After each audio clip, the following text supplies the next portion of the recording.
देखिए, केंद्र सरकार ने जो बजट प्रस्तुत किया है उसको मैंने पूरा देखा, पूरा सीतारमण का भाषण सुना। कुल मिलाकर के ये बजट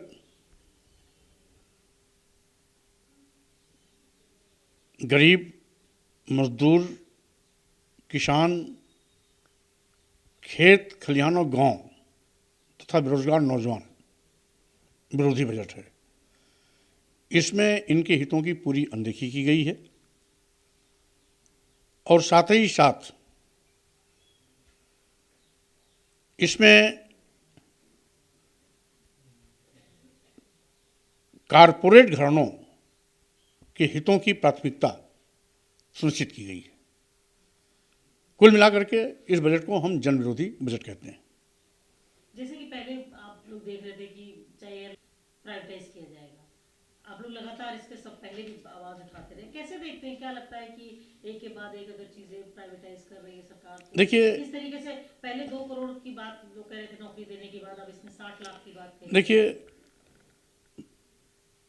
आज भारतीय जनता पार्टी सरकार जिस तरीके से सरकार की सभी संस्थाओं, प्रतिष्ठानों और बड़े बड़े विभागों को एक एक करके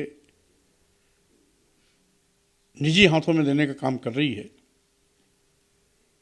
इससे जाहिर होता है कि सरकार प्रदेश और देश चलाने में असमर्थ है।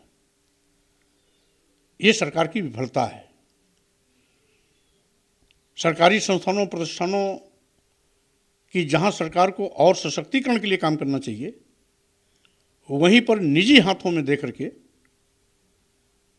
निजीकरण को बढ़ावा दे रही है। प्राइवेट क्षेत्रों में नौकरियां मारी जाती हैं।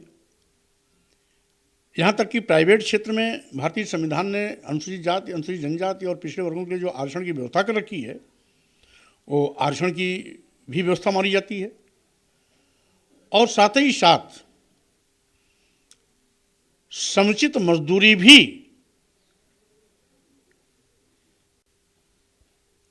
नहीं मिलती है। इसलिए कुल मिलाकर के ये बेरोजगार नौजवानों के साथ ठगी है। कुछ इसका आप देखते हैं कि कुछ चुनाव में असर होगा? नहीं, आजकल बेरोजगार नौजवान तो बुरी तरीके से परेशान है। जिस तरीके से उत्तर प्रदेश को ही एक उदाहरण के लिए देखिए, योगी सरकार में आज तक कोई भी नौकरी का परीक्षा है पारदर्शिता के साथ नहीं हो पाई। किसी भी नौकरी की परीक्षा पारदर्शिता के साथ नहीं हुई। पेपर लीक आउट हुए, बंगलिंग हो गई, आरक्षित पदों पर सामान्य के वर्ग को लोगों तैनाती पत्र दे दिया गया। जब जब न्याय की बात किया नौजवानों ने, उन पर पुलिस की लाठियां भाजी गई। तानाशाही रवैया अपना करके आज नौजवानों की जबान बात दबाई जा रही है। किसानों का सम्मान मारा जा रहा है, दलितों और पिछड़ों का आरक्षण मारा जा रहा है। कुल मिलाकर के ये तानाशाही रवैया अपना करके सब कुछ कारपोरेट घरानों के लिए समर्पित भाव से काम कर रही है और गरीब, गांव गरीब, मजदूर, किसान, नौजवान ये सब ठगे महसूस हो रहे हैं। तो हम ये कह सकते हैं कि जितनी उम्मीद थी चुनावी वर्ष होने के बाद नहीं आ पाया। ये पूरी तरीके से ये बजट जन विरोधी है। एक बात और है, आज मुख्यमंत्री जी ने फिर समाजवादी पार्टी की लाल टोपी पर कमेंट करते हुए कहा कि ये कह रहे थे, आज भी फिर कहते हैं कि ये एक सिर्फ रेड अलर्ट तो हो सकता है, मतलब खतरा है। ये क्यों बार बार वो लाल टोपी की ओर इशारा करते हैं आप लोग? क्योंकि लाल टोपी वालों के बढ़ते जनाधार से बहुत परेशान हैं, व्याकुल हैं। भारतीय जनता बैकफुट पे आ गई है। साथ ही साथ लाल टोपी भारतीय जनता पार्टी और योगी जी के लिए केवल खतरे की घंटी ही नहीं है, ये भाजपा की विदाई का अलार्म भी है। तो आप पूरी तरह आश्वस्त हैं कि किस तरीके से देख रहे हैं, क्योंकि जिस तरीके से पूरा केंद्र की सरकार लगी, कल चाहे वो करे, क्या जताना चाहते हैं बीजेपी? ये साबित हो गया कि आज भारतीय जनता पार्टी के पास प्रत्याशियों का टोटा है। अगर इनको स्थानीय स्तर पर प्रत्याशी मिल गया होता तो केंद्र सरकार के मंत्री को पर्चा दाखिला करने के लिए दिल्ली से नहीं भेजा गया होता। यह भारतीय जनता पार्टी की हार है। भारतीय जनता पार्टी में प्रत्याशियों की टोटा का एक परिणाम है। साथ ही साथ भारतीय जनता पार्टी बैकफुट पे है और भाजपा की विदाई होना तय है। इसीलिए आज हताशा निराशा में कोई कहीं से भेजा जा रहा है, कोई कहीं से भेजा जा रहा है, और ये भेजे किसी को भी, लेकिन बुरे काम का बुरा नतीजा, इनको बुरा परिणाम भोगना ही पड़ेगा।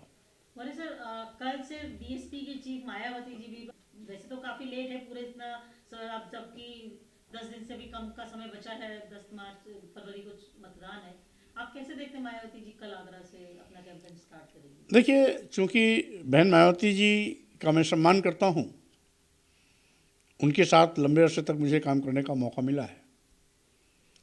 अब पहले वाली बहन मायावती जी नहीं है। पहले वाली बहन मायावती जी बाबा साहब डॉक्टर अम्बेडकर के मिशन, मानवर कांशीराम जी के सामाजिक परिवर्तन आंदोलन की संवाहक थी। पहले वाले मायावती जी दलितों और पिछड़ों के हितों की रक्षा करने वाली थी। आज बहन जी बाबा साहब के मिशन और मानवर कांशीराम की नीतियों से हट गई। आज धन्ना सेठों के पीछे मानिया बहन जी खुद भागा करती हैं, और यही कारण है कि बहुजन समाज पार्टी का जनाधार खत्म हो गया है और पब्लिक में जाने से भी वो बचती हैं, डरती हैं। ये तो चुनाव मजबूरी है, इसलिए बड़ी मुश्किल से 5 साल में पहली बार अगर वो फील्ड में निकलने की तैयारी कर रही हैं तो मेरी उनके लिए शुभकामना। तो क्या लग रहा है, वो उनका कुछ हृदय परिवर्तन है? बहन जी नहीं रही तो कुछ हृदय परिवर्तन है या कुछ कहीं डर है? नहीं, बहन जी तो डरने वाली नेता तो नहीं है। उनका हृदय परिवर्तन नहीं है, क्योंकि बाबा साहब के मिशन से हट गई, मानवर कांशीराम के सामाजिक परिवर्तन से हट गई, जिन दलितों प्रति और पिछड़ों के प्रति उनकी प्रतिबद्धता थी उससे हट गई, और कुल मिलाकर के आज उनका बदला हुआ स्वरूप बहुजन समाज पार्टी के जनाधार के खात्मा का कारण बना है। नमस्कार, मैं हूं मानक गुप्ता। अगर आपको हमारा ये वीडियो पसंद आया हो तो इसे लाइक और शेयर जरूर करें, और हां, हमें सब्सक्राइब और फॉलो करना ना भूलें ताकि आप देश और दुनिया की कोई खबर मिस ना करें। तो जुड़े रहिए हमारे साथ और देखते रहिए न्यूज़ 24।